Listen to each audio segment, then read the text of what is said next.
আমরা এই জায়গায় আমাদের ফাইলটি ইনপুট করব। আমাদের ভিডিও ফাইলটি সিলেক্ট করে ইনপুট করে দিলাম।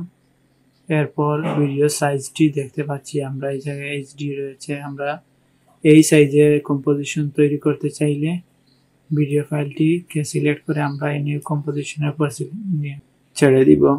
এরপর দেখুন একটি কম্পোজিশন তৈরি হয়ে গেছে এই সাইজে। ওকে, আমরা যদি এটিকে 5 সেকেন্ড রাখতে চাই তাহলে কম্পোজিশনে গিয়ে 5 সেকেন্ড করে দিব। ওকে, এরপর ফ্রেম 00 করে দিব। ওকে, আমাদের কম্পোজিশন রেডি।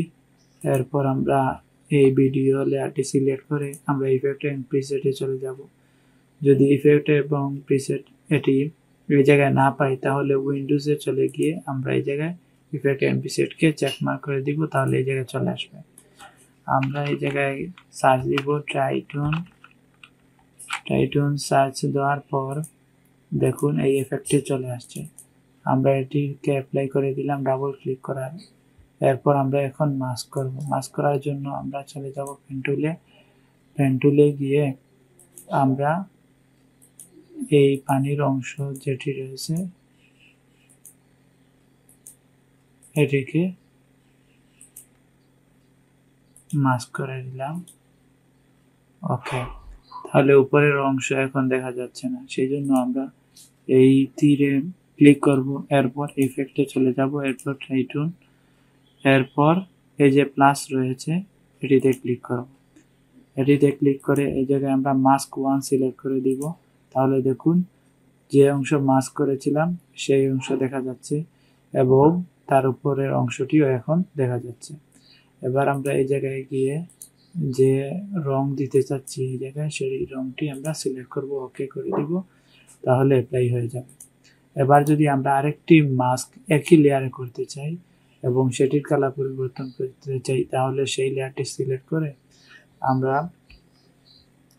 অল্টার চেপে মাউসের হুইল চেপে জুম করে দিলাম ভালো করে দেখার জন্য। আমরা এবার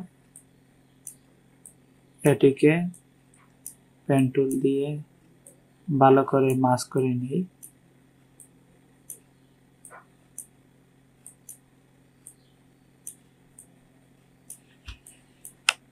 ওকে,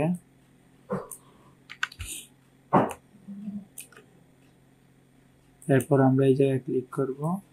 এরপর এই জায়গায় দেখুন এবারও মাস্ক করার পর এটি বা তার বাহিরের অংশগুলো আর দেখা যাচ্ছে না। আমরা এটিতে আবার এই ট্রাইটুন এফেক্টটি অ্যাপ্লাই করে দিব। এরপর চলে যাব ইফেক্টে গিয়ে দ্বিতীয় ট্রাইটুনে গিয়ে আমরা এই প্লাসে ক্লিক করব।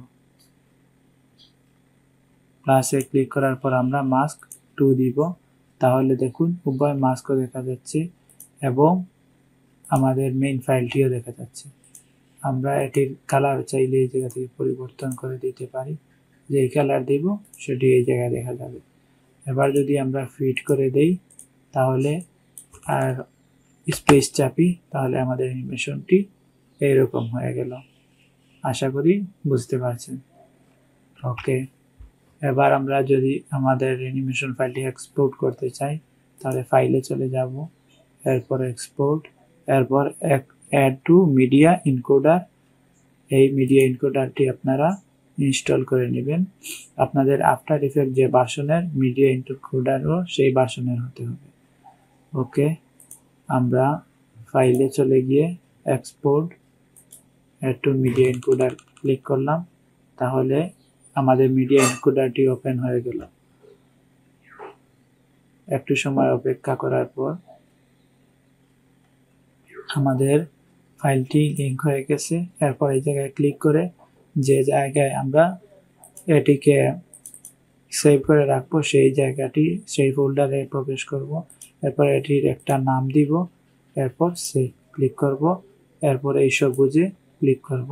ক্লিক করার সাথে সাথে এই জায়গায় কিছুক্ষণ অপেক্ষা করে এইরকম ভাবে রেন্ডার হয়ে 100%